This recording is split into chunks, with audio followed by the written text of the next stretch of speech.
Museum Oral History Archives in the world. We're doing this al fresco. It's a wonderful day to be outdoors here at Union Square Park.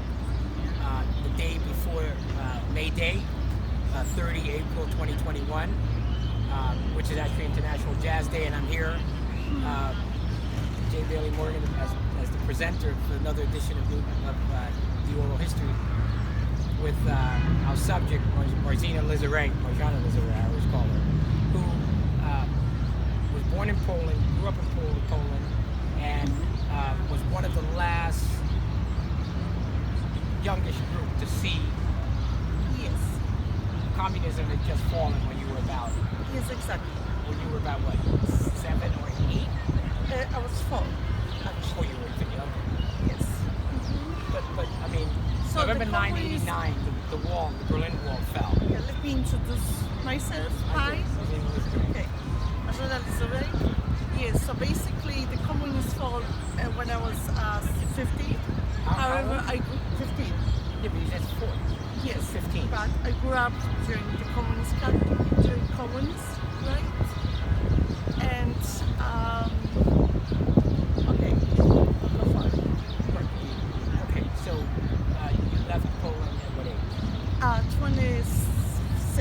Then you came to the States, but the wall fell on November 9, 89. 89. And then a couple years later, Poland. When did Poland got from under the yoke of communism? Was it 1981? Because I was still in my high school. But then it did fall then, I mean, because in 81 you had the Solidarity National Movement. Right. So 1991, that was the time when Poland went under communism. So I remember the day when I was in my high school, and we used to have to wear like uniforms, right? And then one day our professor said to us, from now on you don't have to wear uniforms because the communism is over. So that was, I remember that day, 1980, no, hold on a second. Gosh, good question. 1981. Also my second... But I mean, communism was still present in Poland. No, it was not. That was the part when the communists ended in Poland. But then you had the Solidarity National Movement. That was when I was 4. Yeah, and the wall didn't fall in Berlin, which it's considered the first, the big, right. collapse of communism. 1989, and then the Soviet Union broke up in 91. Right. But Poland was still, as well as the other Eastern and Central European countries, was still under we're still satellites of the Soviet right. Union. Yeah. Okay, yes, we're going to leave that. That's so. Yeah. But let's talk about the time you were a pioneer or pioneer. Pioneer, right. And it was sort of it's equivalent of the Scouts, but with a different or less benign. People young people had to go through that pioneer movement. Right. So say the pioneer, right? So you were in it from the time you were about 8 to at least 15. So were you like 6 years old? You were in a pioneer? Yes. Yeah, and you had a uniform and you had to pledge allegiance to the Communist Party. So we call that harcerze in Polish. Harcerze means pioneers in Russia. So when I went in 1985 to Smolensk, Crimea, right?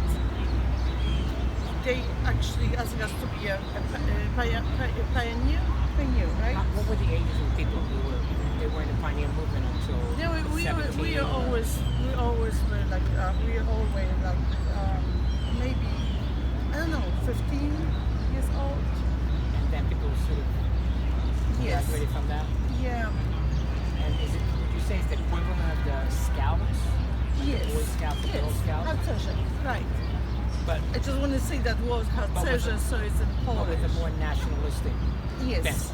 You had to give allegiance to the communist line that Poland, had. Yes. So you have to. Soviet Union. So growing up in communist Europe, you have to be a part of harcerze, or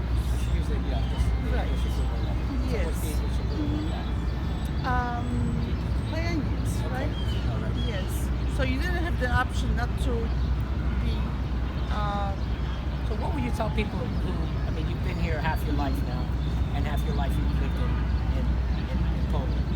And by the time you left Poland in 98, communism in Europe was dead for at least 2 years or more. How was it growing up in Poland under communist domination? I mean, Poland things started relaxing in the early 80s because of the Solidarity Nash movement, the trade union movement, the dock workers and so on. 90s, not 80s. Because in the 80s we still have to. But I'm saying Lepolesa under the Solidarity Right, Nash that was movement. 81st. That's what Right, I'm saying. 81. Yeah, so Yeah, Right. we still have to. Like I was studying Jebel Morgan with the archiver. When I was 4 years old, archivist, we have to go to get the bread at 4 a.m. just to get the bread late up So online. you had told me off camera your mother sent you to line up Yes. so you could buy bread for the family. Yes, But how yes. old were you when I was 4 years old. you were 4 and sent outside in the middle of the morning? Yes. In the middle of the night? Right, Like at because 5 my in the dad morning? had to work 6 a.m. So we had to get the bread, so somebody had to do it. Right. Well, I've known you for 20 years, so I've heard you tell me that story many, many times. Yes. Very interesting. What would you say to people about knowing what you experienced right up until you were about a teen under communism? What would you say to people who have no idea What would I say? how the It's, system, that system functions? Okay, what would I say? It's really interesting to experience that kind of experience because then you can see, for example, my brother who is 3 years younger, or my best friends are like 5 years younger. They didn't experience that. So I think it's a really good experience when it comes to me because I appreciate for what I get now, food, which we didn't have it then, back then, and we appreciate for everything. But I mean, there were serious downsides. There was oppression. And other For things. example, like speaking to oppression, like my father was almost arrested only because he said something at the wrong time on the line for bread, right? To By the somebody. state, by someone who was probably a spy in the Right. neighborhood for the state. Right. Yes. Yes, exactly. To the point. So it was. So was he it was- reprimanded? He was in jail. He was reprimanded. Yes, he was reprimanded. Right. So it was really, really difficult. However, I really, from my point of view, looking back now, I actually appreciate the time that I actually experienced it. I actually thought maybe you could talk about some of the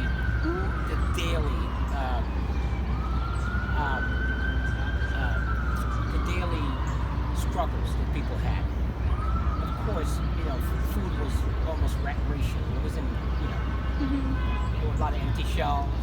Oh yeah, there was nothing there. Oh, by the way, one pair of shoes, that's it. You couldn't buy shoes, the empty shelves, good point. There was nothing in the store, like really, really, really And nothing. you were lucky enough to have some relatives in what was then West Germany, today Germany. Yeah. So you had some relatives in a more prosperous area in Germany. So they would send you all, they put on a care package, Right. care packages and so on. Yeah. Right. Yeah, Because it's but- hard for people to imagine in the West, Yeah. elsewhere in the West, the kind of struggles that were. I mean, in Poland, it was everywhere communism was a catastrophe. Elsewhere in Eastern Europe, for instance, Albania was a lockdown. Romania was horrible. Right, In East exactly. Germany was horrible. Yeah. Poland was, you all were the first to rebel and to struggle From against the, that in the early 80s. Exactly. Right, because elsewhere communism, persisted in a more difficult dimension.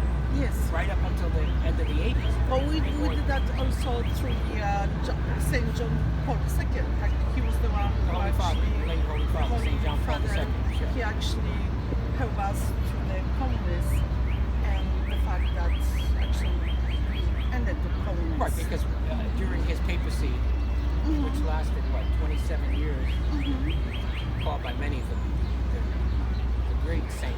Yeah, I was four years Paul old when II. he became Right, but he came and he Yeah. supported the Solidarity movement, Sundowner. the Yes. trade unionists, led by Lech Walesa, Lech Walesa, yes. and he was able to get things to open up a bit. Yes. And he's credited, along with others, for really the collapse of that Communist Party, particularly in Poland and the larger surrounding areas. So your family's still there. Yes, my parents are there. My brother still lives in Krakow. Everybody is still there. However, Poland changed a lot. But speaking of the communists, it's totally different than it's now in Poland.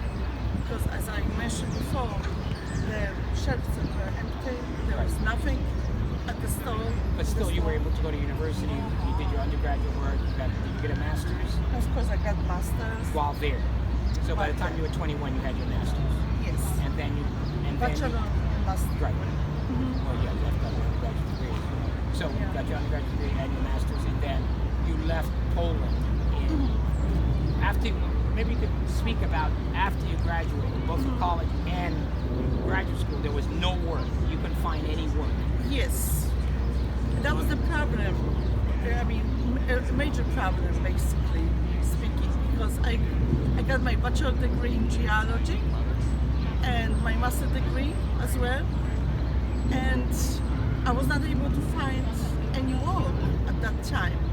That was in 1997. Okay, 97. Right? So we were not able to find any jobs. And most of my friends who graduated were not able to find any jobs because there were no jobs available. So this is why I moved to United States. Right, and what is just horrifying is that was fully after communism Right.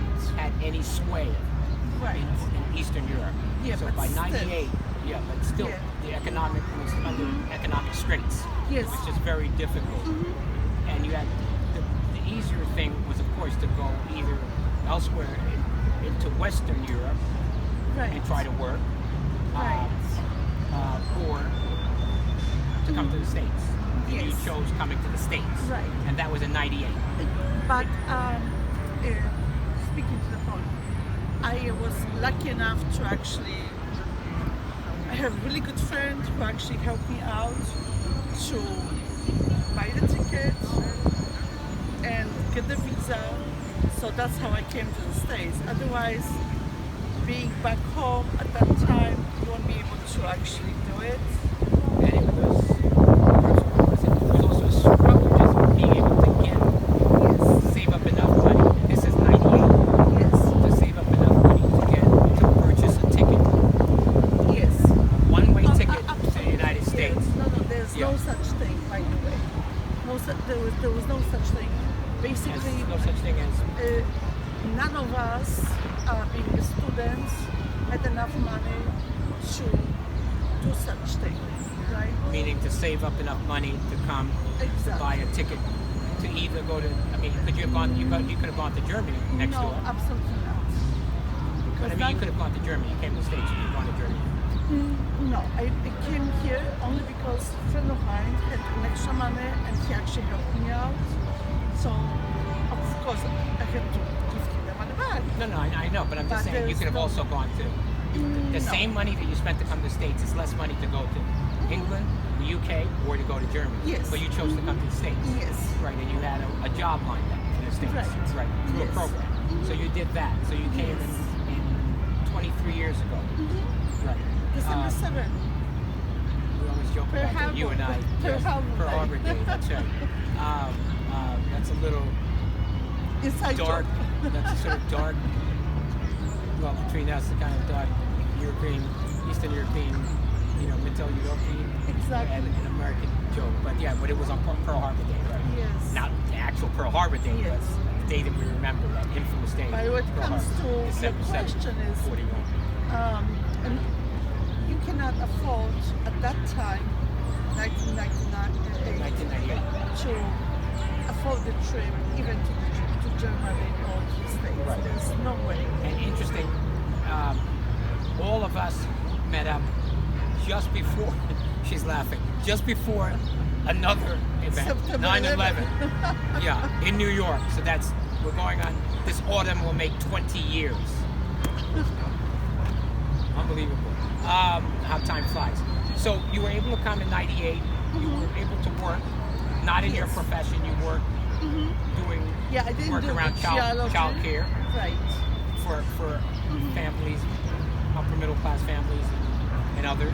So you were able to do that, and you were able to start supporting yourself immediately and Right. making a living. You first were in Connecticut or Long Island? Long Island. Long Island. Yeah, I got We don't have to go into detail. the PhD in Stony Brook. You got accepted to the program. You Accepted. didn't do the But program. I didn't do the program because I was overwhelmed with back then not speaking enough English. That's Let's right. put it that way. That's right, you had to. So I regret that. You could have picked it up. My professors actually sent here because my professor from back from Boston University, he actually used to study at the university, so I got accepted there. But I just basically Well, you later did an additional degree. Yes. Separate Associate degree. from your undergraduate degree and your master's from Coleman. You did an associate degree yes, in a college in Long graphic Island. design. Yes. So you did that and you were working. How did I kind of want people to have an idea of the stark differences of growing up in Middle Europa in Central Europe during communism, and then I'm not going to say afterward because there was nothing beautiful about it, but in the shadow of that, in the years afterwards. I mean, it was completely different from what you saw here, stateside, here in the Yes. States. Yes, indeed. What were the different? How was it? Was it The a culture difference- shock? Yes, of course. Of course. First of all, there was a language shock, right? Because we used to speak Russian. Of course, As you a spoke Polish, of second- course, and then you right. also knew Russian. Right. So we only had like one class. The Russian you were made to learn to speak. We had no choice Right. when it comes to that, right? As a pioneers. And coming here, you just speak. I used to speak a little bit of English, so I had really no choice. But it was like really overwhelming when I came here. When it comes to the whole culture and the freedom, Right. which we didn't have had it back then. So that's how I built my life here. Well, it's the repression, the state repression that many people had to undergo in Central Europe, Eastern Europe. The rest of Europe, was free, immaculately free of that Right. kind of, totalitarianism. UK, France, Yes. Scandinavian, Nordic countries, and elsewhere in Western Europe. So it was very a lot of challenge. So you picked up English here. Right here, yes. Because we, back at home, we learn Royal English. Well, which British is, English, yeah, English, yeah. So I remember when I flew to the States and somebody asked me at the airport something. I never forget that. And I said something in Royal English. They said, this is not American English. Right, So right. Well, most it's of a the people who learn difference. English Right. outside of the United Right. States often. Yeah, It's generally exactly. British English that they Yeah. learn. Yeah. I'm sure in some of the American territories, they learn American English, but Right. in a lot of places, Africa and elsewhere, Asia, they're learning largely British English. British English, Yeah. right. So because people don't realize what a challenge that is coming as a grown-up, as a young adult, and having to learn a second language. I'm an immigrant as well from Latin America. I, grew up in a country in which the official language is Spanish, so I spoke Spanish.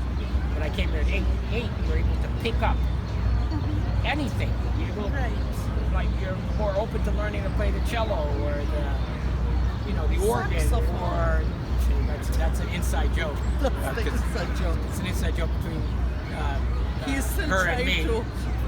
About the alto sax. I was learning the alto sax, which you got to practice. Anyway, but it's very difficult learning as a grown-up another language. Yes. It's a big challenge, and it's very interesting. So you overcame that, and of course your English is fluent.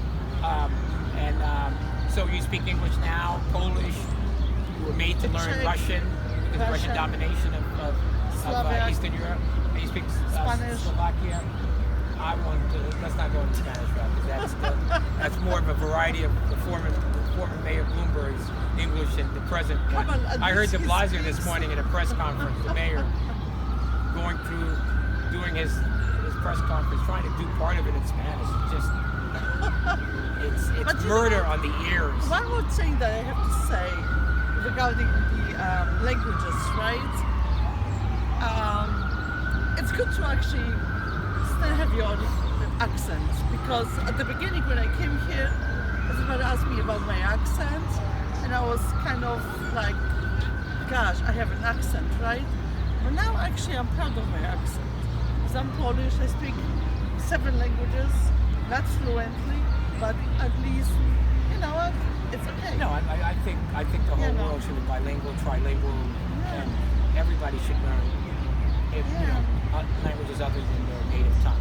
So it's just good. It's to build a beloved community and to build a world. We're standing here not too far from the great Mahatma Gandhi sculpture garden. So we want to promote peace, brotherhood, sisterhood, unity among all groups. But back to all that good stuff is wonderful, but let's get back to your chronology. You're now in your early 20s, you're here, you're working, you've gone to school again and picked up another degree, an associate degree, and then you're also, right, your degree was in graphic design, and then you started painting. What, in your 30s or late 20s? Well, I started to paint Vincent van Gogh, copy Vincent van Gogh when I was 17, back home in Poland. That was my first Vincent van Gogh copy. That's Karen has it in her room. But when did you start painting? 17. You're painting in Poland? Yes. But I developed my own style. But in recent years, in the last 10 years, I've been working. Yes. So I took it seriously when I moved to New York, and I developed my own style. I still copy Vincent van Gogh, and I started working with the school for autistic kids. That's recent. I want to go back though, because we're talking about in your early 20s, so we're talking about 2001, 2002. Oh yes. So I've been painting my own style, not copying Vincent van Gogh, but I've been influenced by him.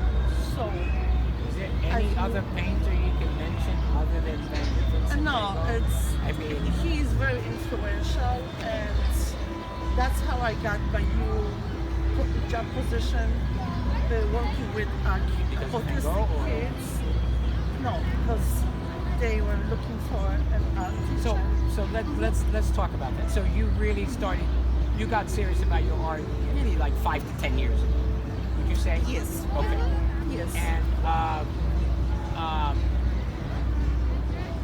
you even have a few people who've collected your. Yes. Yeah. I've sold. Right. And you have a big exhibit coming up. Yes. In June. Is it definite? Yes. June 4th. June. Yes. Which is a Saturday. Yes. June 4th is a Thursday. One of those days. It's a Thursday. Yes. So how long is the exhibit? For the whole month. It's going to be. Why don't you mention so that everybody can hear? Forest Hills. The school is in Forest Hills, and we're going to have the exhibit of my artwork. And this is the school I'm working with. And with autistic kids. Right, that's your current. You're Yes. working with children now and teaching them with Yes. autistic children, which is an extraordinarily good thing. And you're teaching them and bringing out their How to paint, absolutely. how to kind of like relax and happy or paint. So I have few students. What were some of the challenges? Because that's really now, and that's what you've been doing in the last 6-7 months or so, within the last 6 months. So I want to go back to, let's say, 2003, 2004, to pre-pandemic. So that's early 2020. What did you have? What were some? Did you have challenges? Were you able to find out what work you wanted to do? You had to determine that you really work with children all along, and you had to determine that you want to now work as an art teacher. Would that be correct? Yes. So during those years, you were thinking about it. What else? Yes, indeed. From let's say I've 2004 been, pre-pandemic, I always 2020. wanted to be a teacher, an art teacher. So Which you are now. Yes, I've been working with kids for past 22 years, and I got opportunities to work with autistic kids, which is not really that simple and easy. However, Actually, it's interesting hearing you say this because I realized that I really love that kind of job because they really appreciate the fact that I teach them art. I don't know, it's fun. And for them to be relaxed, they actually need somebody to teach them an art, and they are my best students ever. Right. No, it's interesting. I was just going to remark that I realize now, that's right, you've been working with children for almost a quarter of a century. I mean, 23 years, 1998 to 2021. So 23 years, almost a quarter of a century. So the teaching part actually just is so closely related to the work you're doing with kids that it's actually, you could say what you just said, that you've been working with children since 1998, which is 23 years. It's interesting. I didn't realize it was that long. And you find now, and you become more confident about your artwork, and also confident about the line of work, this new profession of teaching art to preteens and young adolescents. You find that very satisfying. Exactly, and I have different students from, say, as you just mentioned, from 10 years old to 30 years old, autistic people, kids, and I really find this really amazing, and this is what I'm going to do it. Now, in terms of your artwork, as we close this episode here, this edition of New Millennium Oral History in the world, going forward, what do you plan on? Where do you want to take your artwork? What do you envision? Okay. First of all, I'm trying to focus on working as a teacher with autistic kids, Down syndrome kids. So that's my main focus. This is what I want to do when it comes to. No, we my understand future. that, but I was Hold saying on a about the second. artwork. Hold on. So it took me so many years to answer your questions, Logan, that I finally find my way after all those years who I am and who I'm trying to be. So this is who I'm trying to be. An art teacher, autistic kids, Down syndrome kids, and just teach an art. When it comes to my artwork, yes, I'm selling my art for once. I have lots of paintings. I'm going to have an expo in June. But my main focus, after all these years of being here, this is my art approach. To answer your question, this is who I want to be. You said it so soberly, so interesting. Reminded me of a political cartoon. Not a political cartoon. It's a cartoon where a man and a woman are sitting at the bar, and the man has like a looked like he had a mohawk hairdo in the cartoon, and he's reaching for his drink, and he says, "I'm just trying to locate my creative side." So no, it's very deep. It's very interesting. So, Yeah. but you found that you found Yes. My calling. your calling, as it were, Yes. and now you're doing that. So this is an exhibit that's going to run. You mentioned where it takes place. It's going to run for a month at this gallery, this new space in Queens. And my new art manager, he's going to try to sell the paintings, and he's going to manage my paintings. As I walk you out the door, as it were, with the And closing you of this are interview, invited, and you're invited too for the grand opening. mention the site so that people know the website, your website. Define you. My website is lizuridesign.com. So- LIZURIJdesign.com. That's my website. I remember But- that site from a long time ago. It's a Right. nice site. But, Many visitors? But To the site? Well, you gotta say, tell the people yes. school's website is divinebeautiesart.com. And how many paintings are on the site for the viewing pleasure of people to see the works? Well, the school is really. No, I'm talking about your work, your artwork. How many paintings are on the I'm site? going to have 20 paintings, at least 20 paintings. You mean at the exhibit? Yes. But on your site, do you have At least Okay. 50. 50? Yes. Okay. So see, this is a big plug, so that people can know your site and go and visit that site and make So it's purchases. Lizuri, LIZURIJ design.com. So on a glorious evening, Friday evening, International Jazz Day, the 30th, another grim reminder, close of the Vietnam War today, 30 April 1975. Right. It's also, since we're talking about this historical stuff, it's also a big day in Holland. It used to be the Queen's birthday, now it's the Right. King's birthday. Yes. I was there at Schiphol Airport in Amsterdam. Everybody dressed up in orange and whatnot. I think they still do it now, the other king.